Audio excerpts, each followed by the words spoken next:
friend, Hannele here.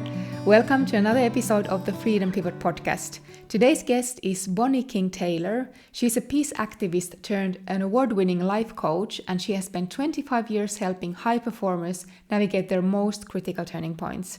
What makes this conversation so important and special right now is her understanding that we're living through what she calls planned overwhelm, and maintaining our sense of self has become a radical act for peace. Here's Bonny.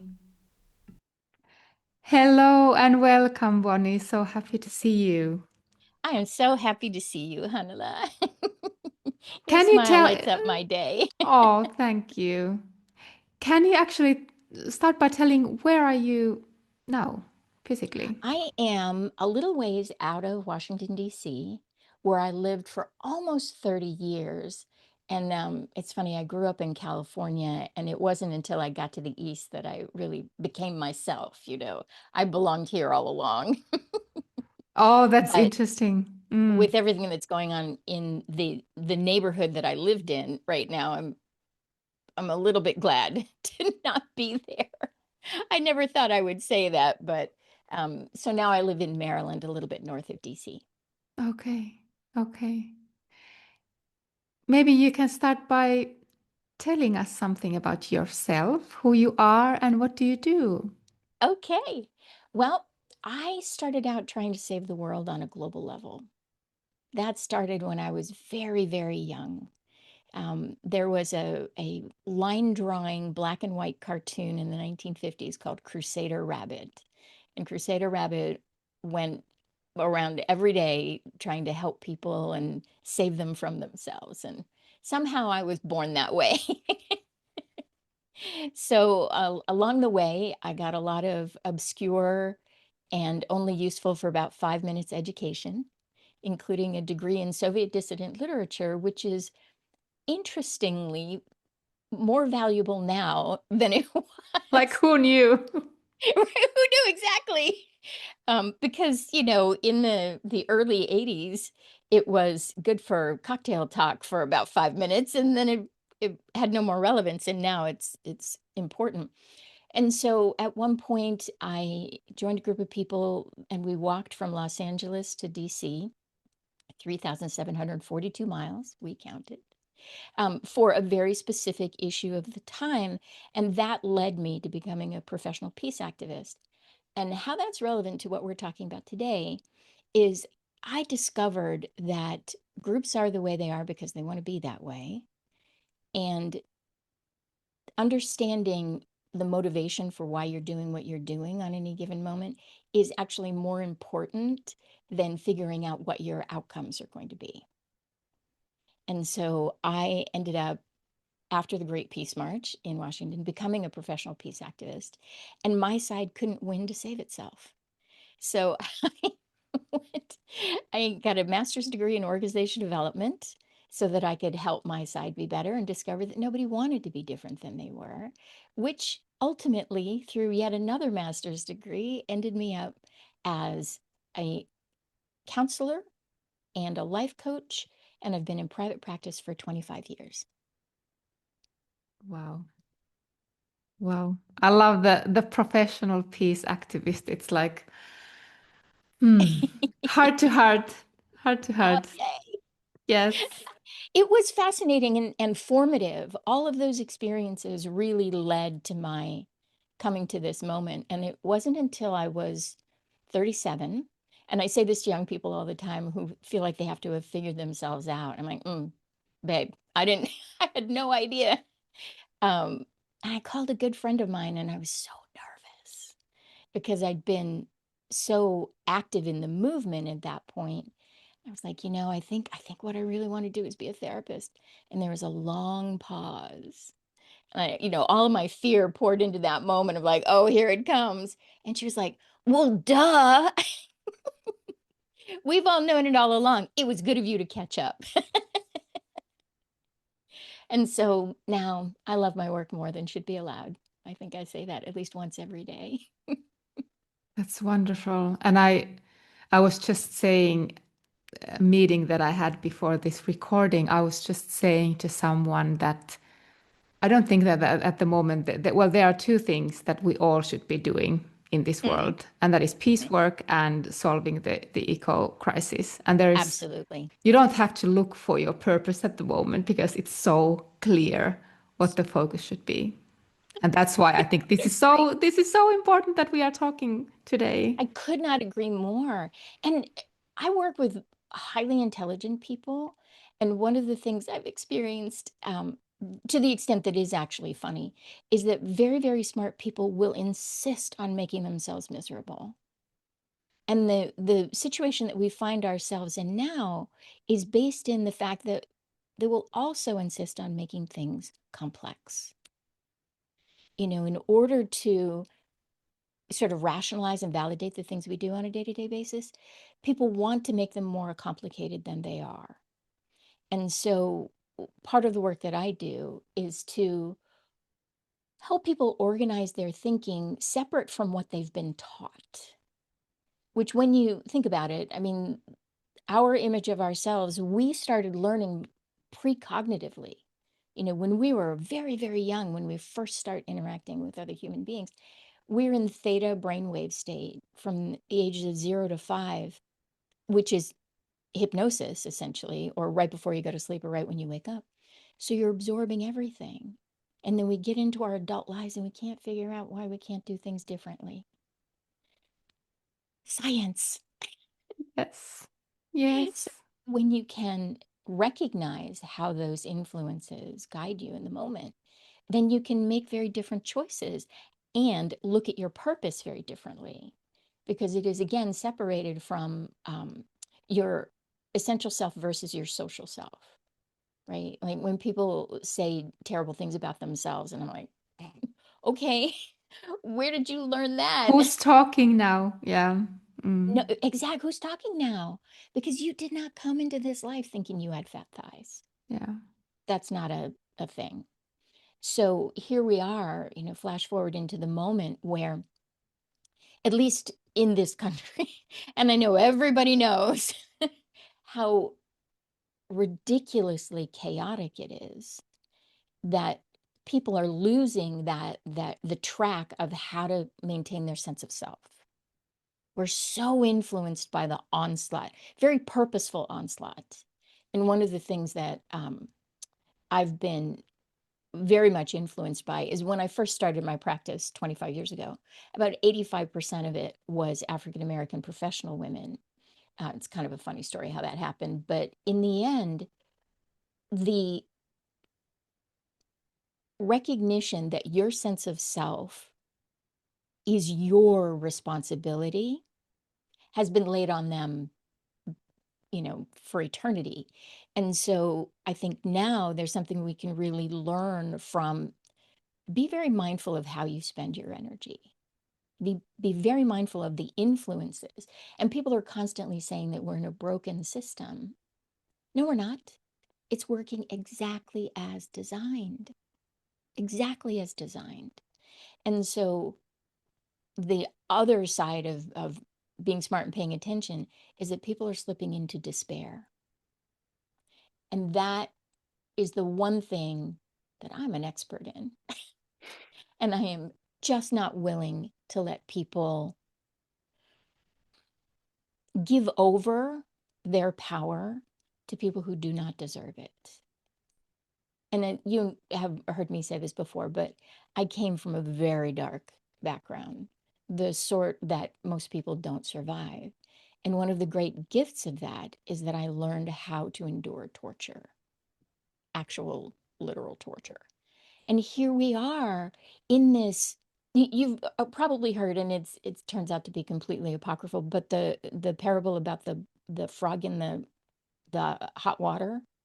Yes. Like Mm. if you throw a frog in hot water, it's going to jump out, but if you heat it up slowly, turns out that's not true at all. But still a good metaphor for the ways that we've been led to this period of feeling discordant, like we just don't know what to do.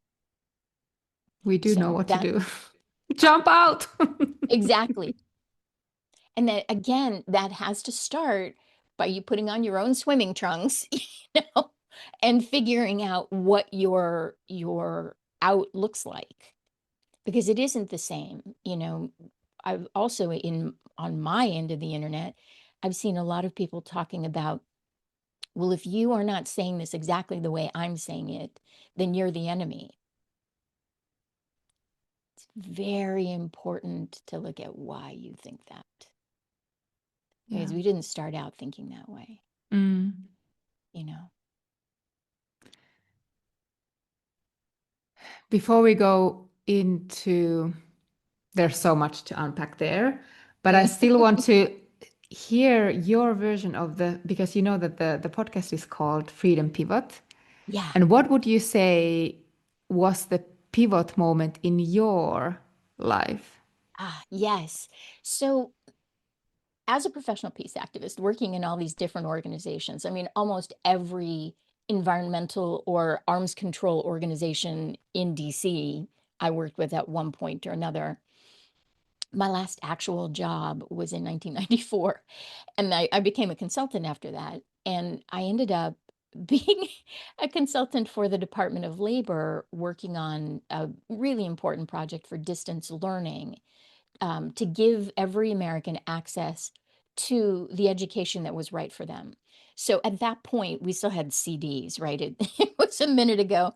And so it was everything from a CD teaching you how to do word processing, which isn't even a thing anymore, up to 4-year education. It was brilliant. It wasn't my area of expertise, but I could bring my expertise to making it work. We worked on it for 4 years. I traveled all over the country. It was grand. The day after George Bush Jr. was elected, it disappeared. No warning, absolutely no, this is what we're going to do instead. It just disappeared. And I thought, mm-hmm.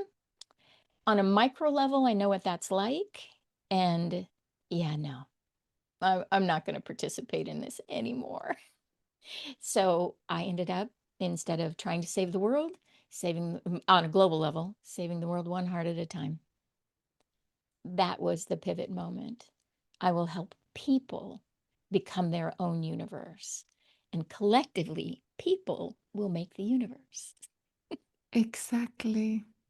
Exactly. And that's because that is also the activist Oh, heart yes. in you, so Yeah. that you are not like going for the institutions, but on human level. And that's the most radical, because I think that the biggest change really comes from people, not from the Absolutely. It institutions. can't do otherwise. And again, with this sort of purposeful manipulation that we're experiencing now, it's inconvenient for individuals to be individuals. And I won't go into it too much, because obviously other cultures are better read about what's happening here than our own. But the forced prison labor movement, what I'm the only thing I'm stunned by is that people are stunned by it. Like, there's never been a time when men of power, and I say that as the institution of men, not individuals, um, have not used the bodies of the innocent or whom they consider inferior. Never in human history. Recently, somebody challenged me on that. It was a great philosophical conversation. I would like to point out,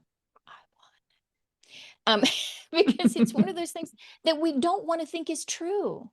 But from a historical perspective, it's impossible to find an error where it isn't. And so, again, people can take that as a point of despair versus, well, hey, we're still here. We still Exactly. have breath to act. And I was about to say fight, and I hesitate to use that kind of terminology, because I don't think everybody needs to fight. I think that the ecosystem of humanity needs everything that's available to it. And when we get so narrowly focused, and believe me, because of my background, I used to be the angriest dog in the universe. Like, walk into a room and people want to leave, right? Incandescent rage pretty much all the time. I'm very much a sci-fi and fantasy geek, and I love the line from the Hulk where, they say, well, how do you control the anger? And he looks at him kind of funny and he goes, I'm angry all the time, which is kind of me, except I've honed it to the fine art of spite. Mm. You know, when I need that energetic push, I will count on the fact that I think a lot of things are wrong in this world and I'm going to do my best to make them better. And that in itself doesn't have to wear you out. It can actually be fuel. And again, I work with a lot of attorneys that are really struggling these days, executives, creatives who are, you know, feeling like they don't have anywhere to stand. And one of the metaphors the two metaphors I use most in a metaphor laden mindset is standing on your own square. Mm.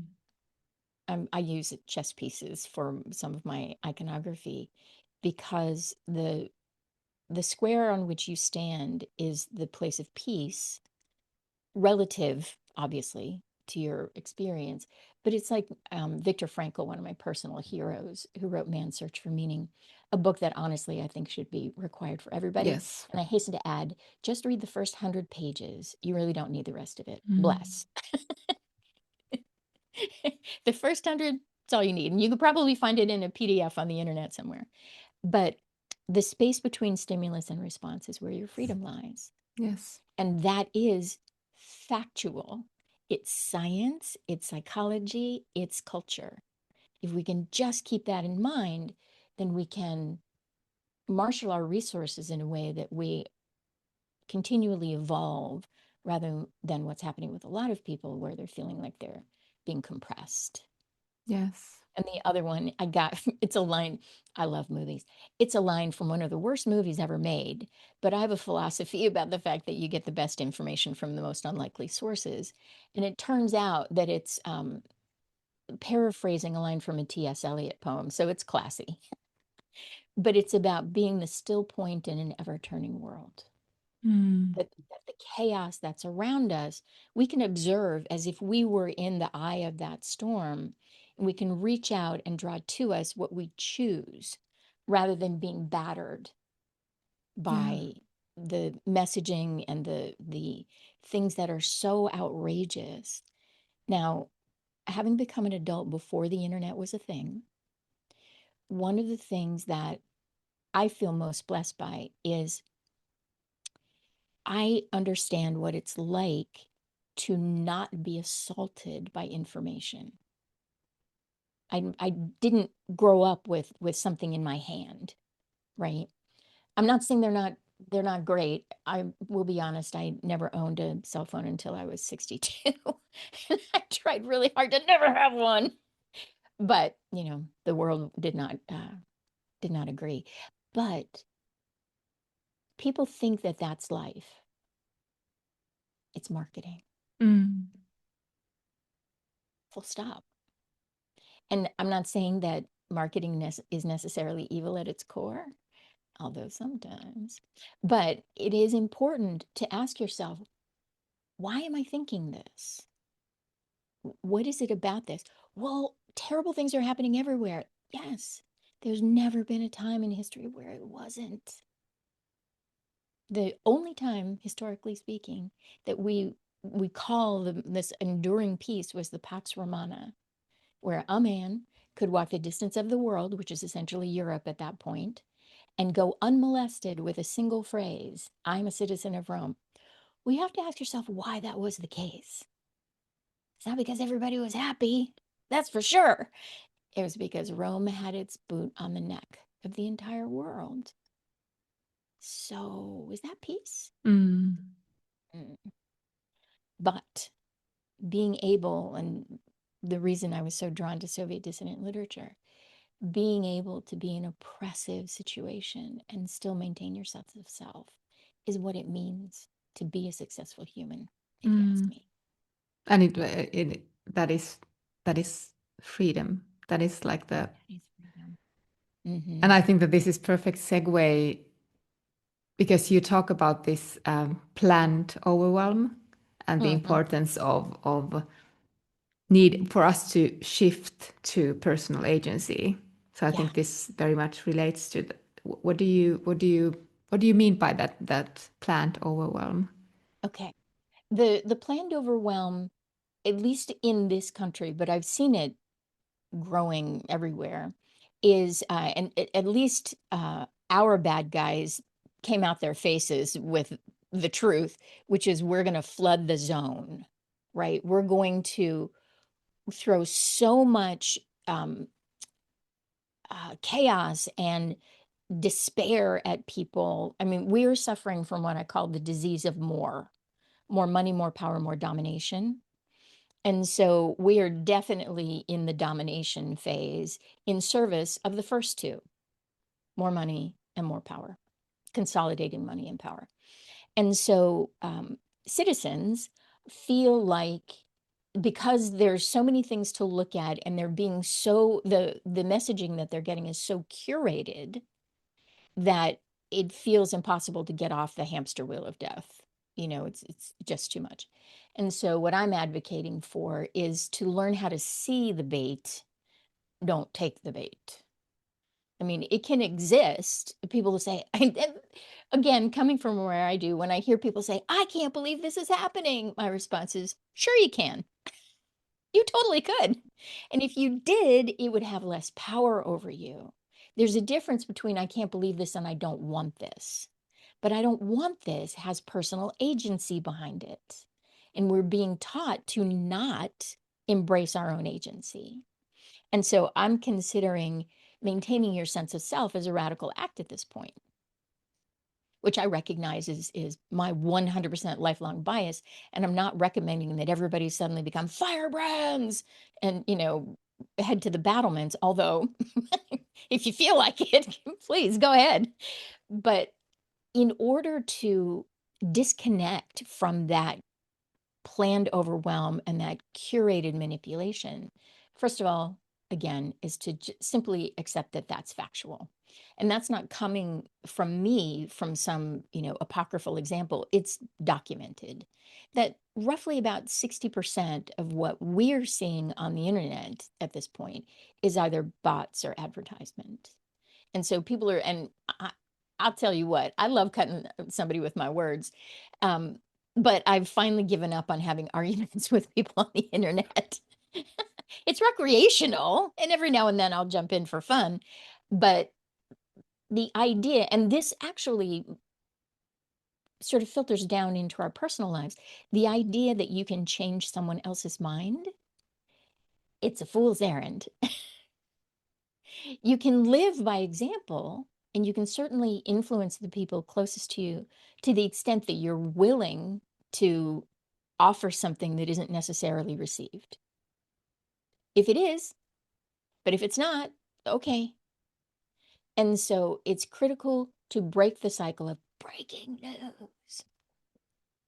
I have two examples from my own life about recognizing this curation. And I mean, this started when I was a young teenager. The first time I ever heard a pharmaceutical ad on the radio, because prior to that point, it had been illegal. There was no pharmaceutical advertising anywhere, not in print or in any sort of broadcast media. I thought it was a joke. I was like, that's crazy. What is that? And so the fact that that became the norm to the extent that now we have commercials about drugs, they don't even tell you what it does. They just show you all of these backgrounds. And I work with people who are adjacent to the pharmaceutical industry. And they said, well, if you tell people what it does, you have to tell them how it can hurt you. Mm. So they don't do that anymore. They just show you what a great life the person is having who's taking it. So you'll go to your doctor who gets subsidized for giving it to you. Oh dear. Oh dear. That's curated reality for you. That is curate. Thank you. Exactly. Mm.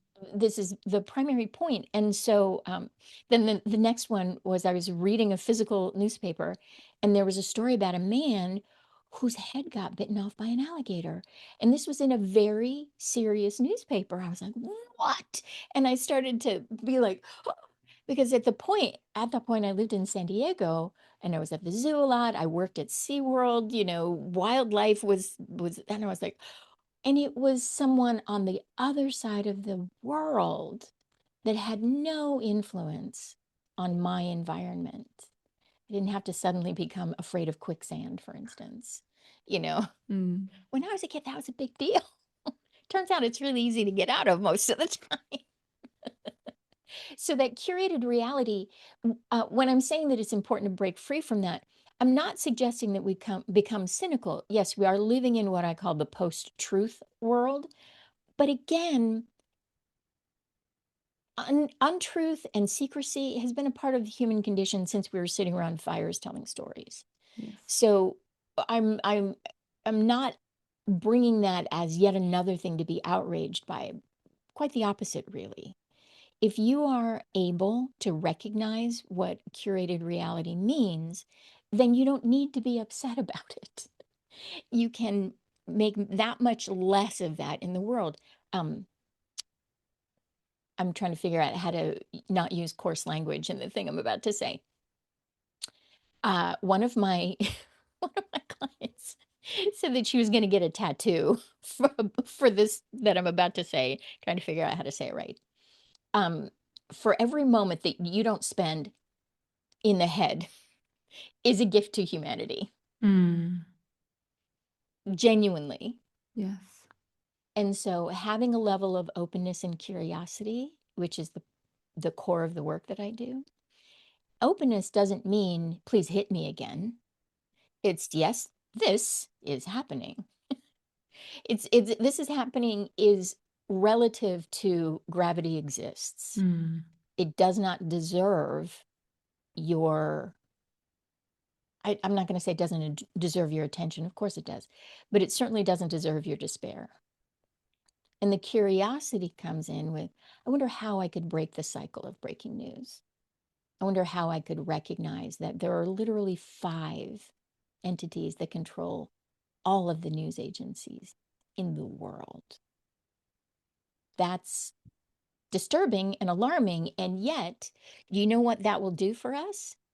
It will stop us from looking at this and start getting us to talk to each other. Exactly. We're everything old is new again, it turns out. And so Exactly. actual human conversation, actual human connection is going to become more and more valuable as we move forward. Mm. And so the one last thing about the curation, the way you know that you're being affected by it is how it feels in your body. Mm. People think that their feelings are their thoughts, and that isn't actually the case. You can only have an emotion for about 90 seconds, and everything after that is thought. And so, tightness in your muscles, a bad feeling in your stomach, headaches, you know, insomnia, I finally started putting my phone in a box, literally a box that I have to open far away from where I sleep. And it's made a huge difference in my life.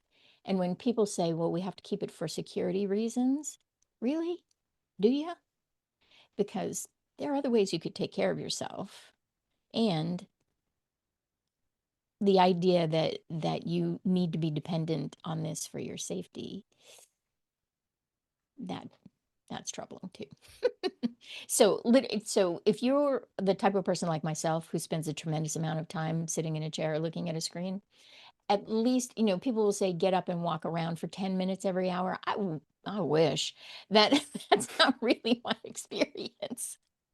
But it is about saying, okay, I'm literally going to turn my head away and look at something else. And then when you come back, your nervous system reorders itself because this isn't everything in the universe.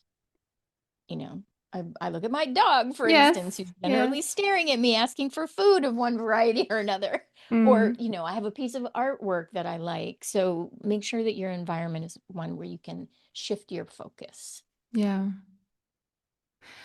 And continuing this really practical things Mm. that one can do.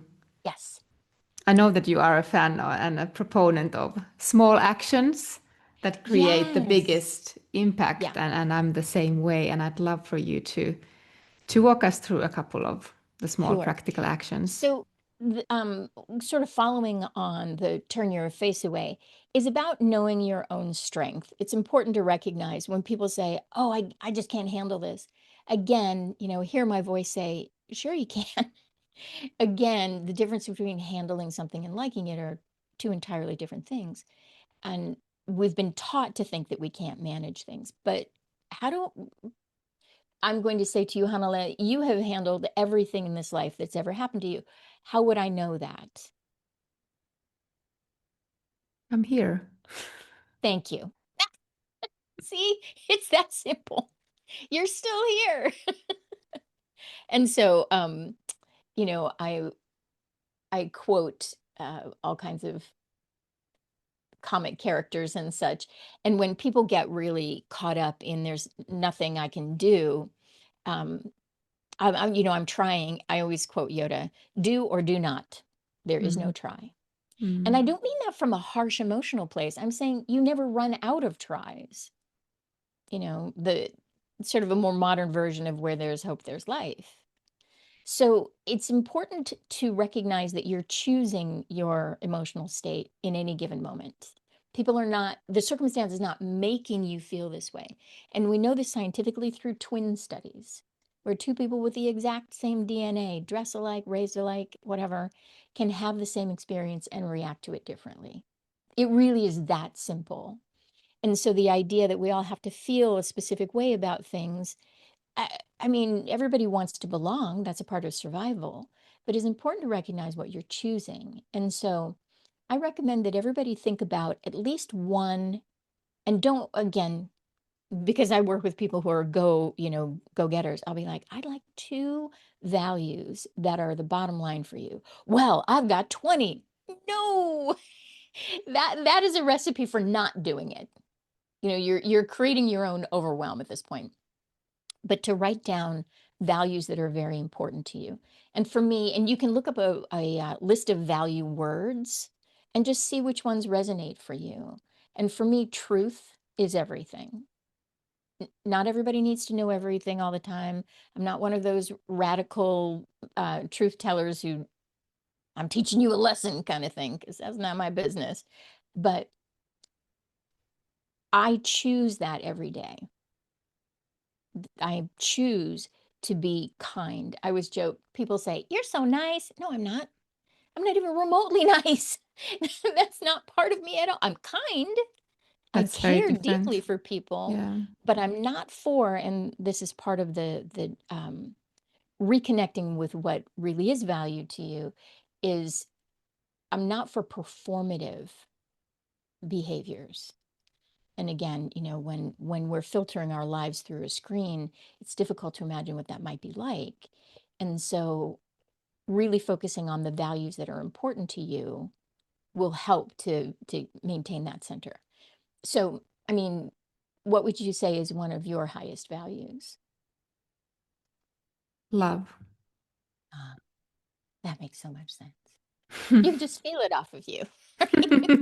It just rolls around you. But then again, now that I'm not even joking about that, that's one of the ways you can tell it is what's Mm, right for you, because it comes easily, yeah. right?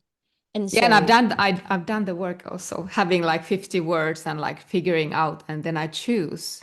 I yes, choose, and then I see, live, because values are something that it's an action word for me. It doesn't mean a yes, thing if it's only a word on a paper, but it needs to be in every action that I do. right. And the perfect an example of that is that I'm not nice, right? When I'm out in the world, I mean, I help strangers every day. That's just part of my personality construct. But if you don't feel to me like it's right for me to do that, I don't. It really is that simple. So, and it's weird how people actually respect that. because, oh, you're so whatever. Okay, you can make up whatever you like, but the bottom line here is you're not one of mine. And Exactly. in a world that is so divided that people are despairing in their own loneliness, it's important to know what you want to move toward Yes. rather than away from. Again, this is something that I teach every single day. Focus on what you want rather than what you don't want. And be careful because the vast majority of our wants are don't wants in disguise. Yes. What I want is for you to stop being a jerk, which, by the way, has never worked ever for anyone. So let's consider something else, you know? Oh, okay. And so finding a way to recognize what trust actually feels like for you and use that as a compass point. And so I actually just gave an example of the energy that rolls off of you, right? The fact that you have, for lack of a less scientific term, an aura, you have an energetic field, if you will, that people sort of automatically know that about you. People know, I mean, it used to be room clearing. People like, oh, I can hear my mama calling and leave when I walked into the room. But now, if an emergency happens, everybody looks to me because I'm the one who's not afraid. That's my essence. And so look for things that remind you of the richness of your own experience, right? I'm the sort of person who stops at car wrecks and stuff. Um, A, because it's something that I can do and a lot of people can't. B, I've had some of the most enriching experiences of my life from doing that simple thing. Now, I'm a cliche, you know, coming from being a tortured child to feeling I need to be a hero. Okay, that's a trauma response. I acknowledge that. But it's one that works in the world. And we spend so much time trying to figure out how to fix ourselves. What's wrong with me? Rather than how is it that this might actually be a virtue, a feature, Yes. not a flaw. Yes. I spend so much time on that with my people every day. So, be honest with yourself to the extent that you can. And again, that's something I really help people figure out because it can be easy to get caught up in the language that other people have given you. But seek a place where you do feel acknowledged, if not 100% safe. Um, that can be tricky though, because we tend to rely on the people closest to us for that. Mm. And it's important to recognize that every single human in the world, and forgive me for the very bad grammar, never does anything for no reason. We always have an agenda, which isn't necessarily bad, but when we're working through traditional roles, this is family, for instance, it's important not, and I'm not saying don't trust your family, don't hear me say that, but recognize that when you play a role in someone else's life, the role is very important to them. And it can sometimes be difficult to be fully open when those roles are in the way. Mm. So it's helpful to both develop that relationship with yourself, whether it's through, you know, meditation or journaling or walking in the woods, having a dog. I mean, I thought I was going to be an abusive parent. I made sure that I couldn't have children because I felt so strongly that that was the case. Turns out I'm a great mom. Our vet said, "Can I come and live at your house?" So again, these images that we have of ourselves are not necessarily real, and they are created through our relationships with other people. So it's important if you have people in your life right now who are drains to your energy, figure out a way to mitigate that. Not to reject them, although I will have to say I've over the last couple of years significantly curated my circle. Sometimes you need to be. If it Yeah, doesn't, yeah, yeah. and it's not easy, I, of course, but sometimes you need to be quite. but again, I want to say a word about hard. Mm. Because we hear this all the time. It's hard. I'm a work in progress. I I am famous among my people for being a real bitch about something. When people say to me I'm only human, makes me crazy. Mm. As opposed to what? If what you're saying is you want me to be okay with the mistakes that you expect to make, then first of all, we're going to have a constructive conversation about how maybe you don't need that mindset. But secondly, fine. If you want to say that, okay, cool. but I am this thing that is not complete or cannot be trusted or all of these things. We are taught that by other people, and I'm not for it. Okay, so therein is the I'm not nice part. Mm. Yeah. Okay, so when we're talking about the messages that we're getting, let's talk for a second about media discernment. Because I mean, I am a huge fan of Instagram. When I allow myself, I spend entirely too much time there, so I'm working hard on that part. But and it actually feels pretty good to do that, as it turns out. But my Instagram feed is dog rescues, heroic stories, moments of politics, and recipes. I acknowledge that I get most of the best information from comedians. So I have a short curated list of the people that I rely on to tell me what I need to know. And then that's it. Mm. Broadcast news, bless, there are examples of integrity that I very much admire in that industry. But for the most part, you're getting the same messages over and over again. And in this case, I'm going to give an example of 9/11. At the time, I didn't own a television. I didn't have a TV for about 30 years. Didn't until 3 years ago, actually. And I don't use it that much anyway. But I do like to lounge on the couch. So on 9/11, I lived on Capitol Hill. I could see the Capitol building from my house. And so my landlord called and said, "Turn on your TV." "I don't have a TV. Oh my God, find a TV." And so I ended up connecting with a friend of mine down the block, and we sat and held hands and cried and watched what was happening for 5.5 hours.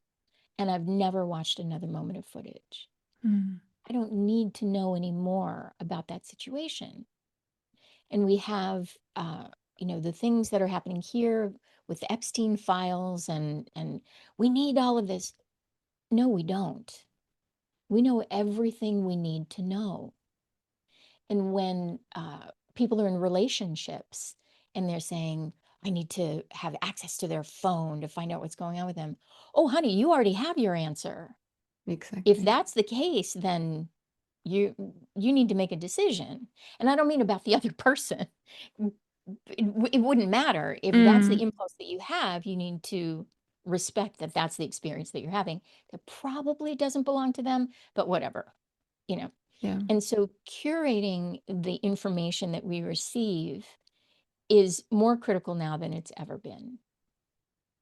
Again, marketing, even war marketing and such, it's there for a reason that isn't necessarily for your best interest. Okay.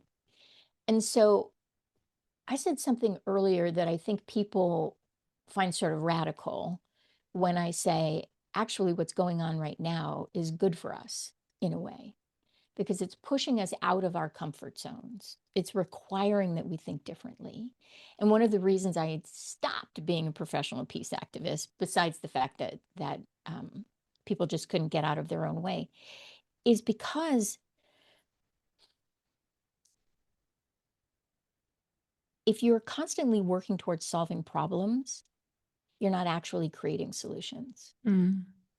In this country, there's not a single law that's been written that was written to create a good thing. Primates stare at trouble. That's what we do. It's part of our survival mechanism. And we're still behaving as if we're, sitting in the trees scanning the horizon for predators when we don't have any predators except for each other. And so being able to look at whatever situation you find yourself in moments of despair or frustration or fear, and I'm not saying you should suddenly stop and be like, where's the silver lining on this, or the silver lining on this dark cloud? Because not every cloud has a silver lining, as it turns out, and not everything happens. I believe everything does happen as it should from a quantum physics perspective. Yeah. It did, so fighting the fact that it did doesn't advance us. Mm. That's just my own personal quirk. But in the end, if you can look at what am I receiving in this situation? Take a moment, look at whatever you're hooked by. The not don't take the bait. If someone says something that you're offended by, come back to your square, that place where you're fully yourself. And I can help you find that, but stand there for a moment and think, what about this can I let go of in order to see what's really important? There's a person who works in my building who issues, more issues than Time magazine when it turns out. And I could be easily offended, and most people are. Instead, I look at it strategically. How is this advancing what I want? Mm. And it's so much easier to ask for what you want when you come at it from that perspective, rather than he shouldn't be this way. Well, he is, and that's kind of that. He keeps this is me again not being nice. He keeps apologizing and saying that he's going to change his behavior. And this is a man who's the authority in this building. And now he's like, I hope that we can put these 4 or 5 situations behind us. And I'm like, can you hear yourself? I am collecting your sincere apologies like they're dollar store Pokemon cards at this point. You know? But again, the openness and curiosity. Yeah. I am open to the fact that people are ridiculous. Yeah. In what ways can I manage that so that I maintain my sense of self? Yeah. And so protecting your own peace is Mm. critical, but you got to figure out what that means. Yeah. Making sure that you are receiving what is useful to you. Like my landlord calling me about 9/11, I think he just wanted to find out if his building was still standing. But in the end, I know that I'm going to get the information I need. It just it happens that way for the Mm. most of us. Yes. Um, and then reach out to people that you either can trust or can learn to trust. Now, I have a rule in my business, which is I never tell people they can trust me. I'll just prove that you can. Yeah. And so if somebody's constantly coming at you, like we're hearing in the main, trust us, trust us, trust us. That's a red flag right there. Yeah. Exactly. Yes. So I guess the bottom line is recognizing your physical and emotional responses to things as learned. Not good or bad, just Mm. learned. And then determine what kind of control you want to have over that. Yeah. This is so good, and I know that you have prepared a free resource that maybe I people have, can I grab, have. and I will put the link to the show notes. But do you want to mention Oh, something about thank that you. resource? I am I'm clinically dyslexic myself, and I know that people learn things in different ways.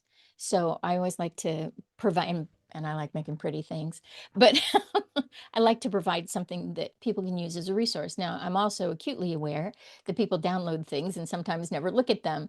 So I make them as simple and as skimmable as possible. We all have a lot to do, and there's no point in overloading an already overloaded system. So the handout is very, very basic, and you can track through it in about 3 minutes. Oh, wow. Mm. So thank you for providing that. I very much appreciate it. Yes, and I think that that will be super, super helpful because we need something to, I mean, it's not rocket science, but we need something to remind us and those small actions that just like keep Yeah, coming back to yourself and what do you know right. is true. And I, what I think and hear when you speak, there is a common thread of the language, mind the language that you Always. use and what you hear. Mhm. Choose the words intentionally because that And can be so harmful if you for yourself and others.